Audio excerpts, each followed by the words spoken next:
Hello, welcome back to Lalitha's kitchen. ఈరోజు మనము దేవుడికి ప్రసాదం చేస్తున్నాను, సగ్గుబియ్యం పాయసము.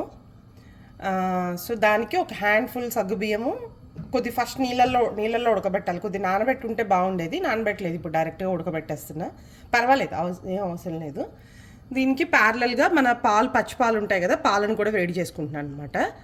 సో దీని తర్వాత ప్రాసెస్ ఏంటంటే, ఈ సగ్గుబియ్యం కొద్దిగా వైట్గా వచ్చిన తర్వాత ఇచ్చిన వర్మిసెల్లి సేమియాని వేస్తా అనమాట.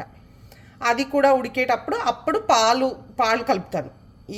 ఇప్పుడు వేసిన వాటర్ సగ్గుబియ్యం ఉడకడానికి సరిపోతాయి. సో పాలల్లోని మనకి సేమియా సగ్గుబియ్యం రెస్ట్ ఉడుకుతుంది అనమాట. దాని తర్వాత కావాల్సినంత స్వీట్, ఇలాచీ పొడి, మన డ్రై ఫ్రూట్స్ ఫ్రై చేసుకొని వేయించుకోవడమే. సో ప్రాసెస్ నేను స్టెప్ బై స్టెప్ చూపిస్తా. ఇప్పుడు ప్రస్తుతానికైతే ఇది ఉడుకుతుంది, పాలు మరుగుతున్నాయి. దీని తర్వాత మళ్ళీ చూద్దాం. ఇక్కడ నేను సేమియాని ఫ్రై చేసుకుంటున్నాను అనమాట. సో దీంట్లో ఏంటంటే కొద్దిగా ఒక నెయ్యి వేసుకొని ఈ సేమియా ఫ్రై అవ్వటానికి సరిపడేటట్టు దీన్ని కొద్దిగా ఎర్రగా వేయించుకోవాలి. ఫ్రైడ్ సేమియా వస్తుంది. ఇఫ్ యూ ప్రిఫర్ అది కన్నా కొనుక్కొని చేసేసుకోవచ్చు. బట్ నాకు అది మంచిగా అనిపించదు అనమాట. అంటే వాడి దేంట్లో ఫ్రై చేస్తాడో తెలియదు కదా మనకి. అందుకని నేను నార్మల్ ఇదే కొనుక్కుంటాను. దీన్ని మంచిగా మనకి నెయ్యిలో మంచిగా ఫ్రై చేసుకుంటే ఆ మంచి ఫ్లేవర్ ఉంటుంది అనమాట. దీన్ని మంచిగా ఎర్రగా వేయించాలి. ఎంత ఎర్రగా ఉంటే మనకి పాయసంలో సేమియా ముషి అయిపోదు అనమాట. సో తినటానికి మంచిగా బాగుంటుంది. ఇదిగోండి, సేమియా ఇట్లా ఫ్రై అయిపోయింది కదా. ఇప్పుడు దీన్ని స్టవ్ ఆఫ్ చేసుకొని దీన్ని మన సగ్గుబియ్యం ఉడుకుతున్న దాంట్లో వేసుకోవాలి.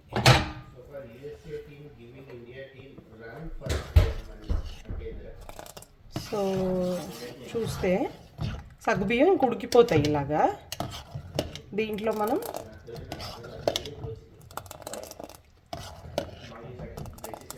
కొద్ది ఇంకా తెల్లగా ఉన్నాయి, ఆ వైట్ది కూడా ఇంకొద్ది ఉడికితే బాగుంటుంది, లేకపోతే అది గట్టి ఉండిపోతుంది అనమాట.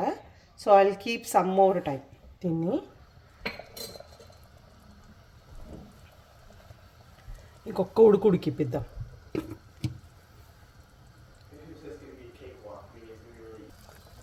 ఓకే, ఇది ఉడికిపోయిందండి, ఇంకా పర్లేదు. సో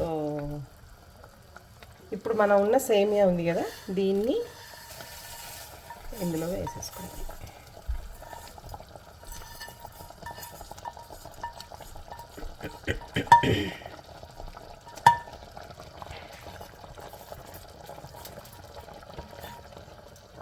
ఫుల్గా వేస్తే కొత్త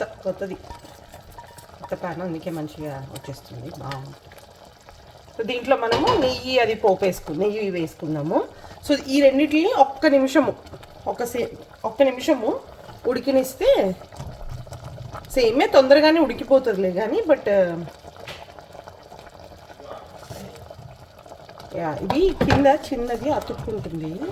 ఈ గిన్నె దేవుడి కోసం చేసేదన్నమాట, అందుకని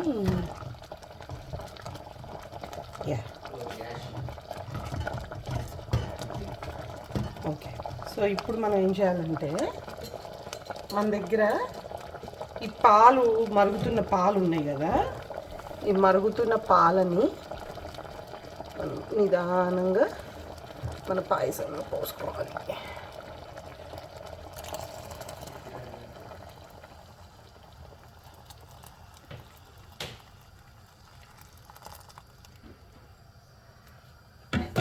అంతా నేను మ్యాక్సిమం నా వంటల్లో లెక్కలేం పెట్టుకోను. ఆ సిచ్యువేషన్కి తగ్గట్టు అది ఎలాగా కావాలంటే అట్లాగా. కొద్ది పాయసం చేసేటప్పుడు ఒక్క పిసర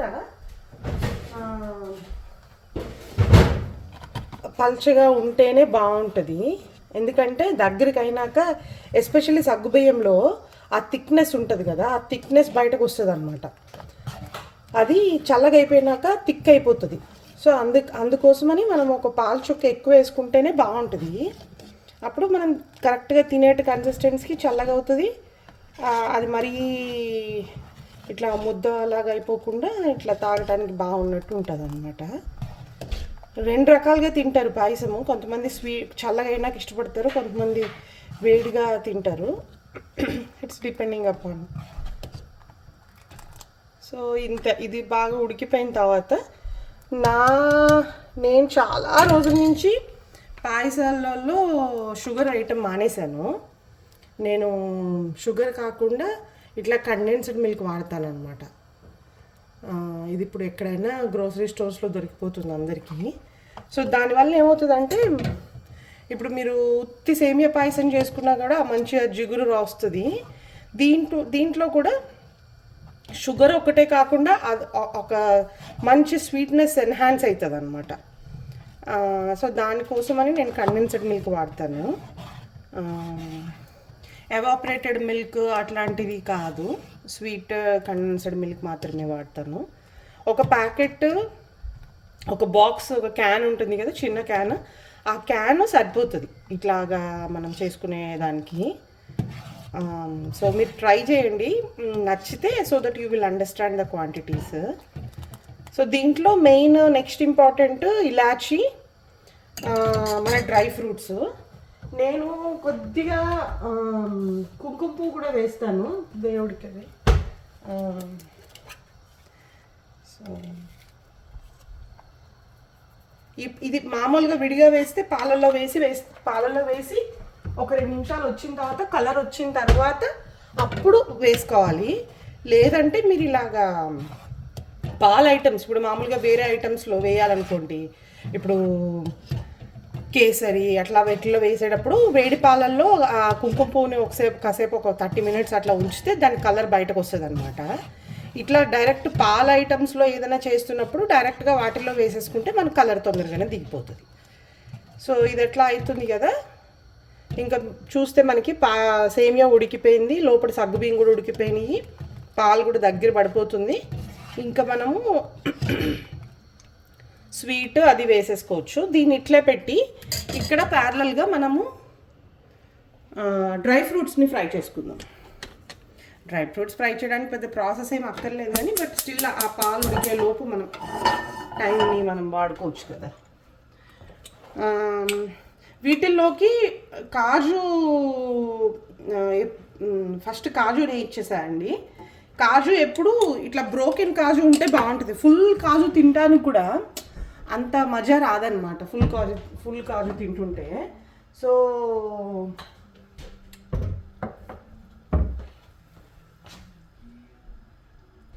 ఇట్లా నా దగ్గర ఫుల్ కాజుస్ ఉంటాయి అన్నమాట. నేను వాటిని మళ్ళీ బ్రేక్ చేసుకుని, ఇంకా బ్రేక్ చేస్తే బాగుంటుంది. ఎందుకంటే ఇదే మధ్యలో ఇంత పెద్ద కాజు వచ్చేస్తుంటే మనకి ఆ సేమియా ఫ్లేవర్, పాయసం ఫ్లేవర్ ఉండదు అనమాట. సో మ్యాక్సిమం బ్రేక్ చేయడానికి ట్రై చేస్తాను, బట్ యార్ అంతకన్నా నేను చేయలే. సో దీన్ని పడుతుంది సరే, అంటే దేవుడు ప్రసాదంలోకి వెళ్ళే ఇది లేదు, అదృష్టం లేదు. ఇది కొద్దిగా వెళ్ళిన తర్వాత ఇప్పుడు దీనిపైన మనం అది వేసేసుకోవచ్చు. ఇది మన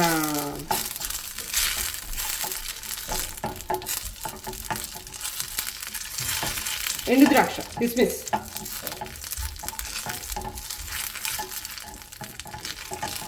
ఇది కొద్దిగా వేగిపోయాయి కదా. సో ఇప్పుడు ఈ నెయ్యిలోనే మనం ఒక హ్యాండ్ఫుల్ ఎండు ద్రాక్ష వేసేసుకుంటే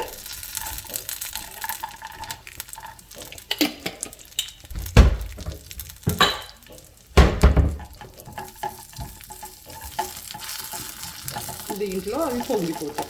ఎండు ద్రాక్ష పొంగాలి, పొంగితేనే మనకి ఫ్రై అయినట్టు మాట. ఇప్పుడు జీడిపప్పులు ఎర్రగా అయ్యినట్టు తెలుస్తుంది కదా, ఎండు ద్రాక్ష ఎలా తెలుస్తుంది అంటే అది పొంగుతుంది. డ్రైగా ఉండిపోయిన ద్రాక్ష పొంగుతుంది అనమాట. అలా పొంగింది అంటే అది అయిపోయినట్టు.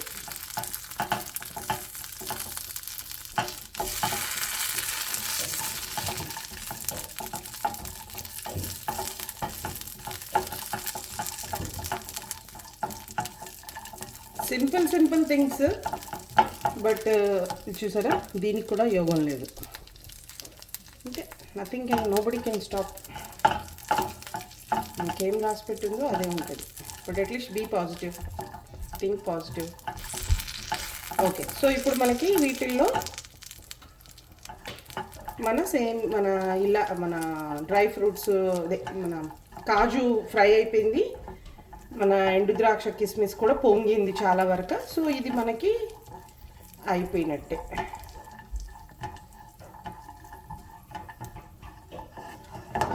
ఓకే,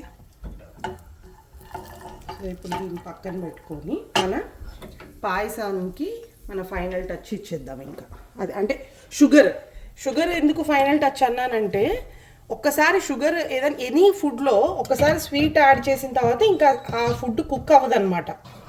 సో అందుకే మనము లాస్ట్లో వేసుకోవాలి, ఎప్పుడు ముందు వేసేసేయకూడదు. Okay, so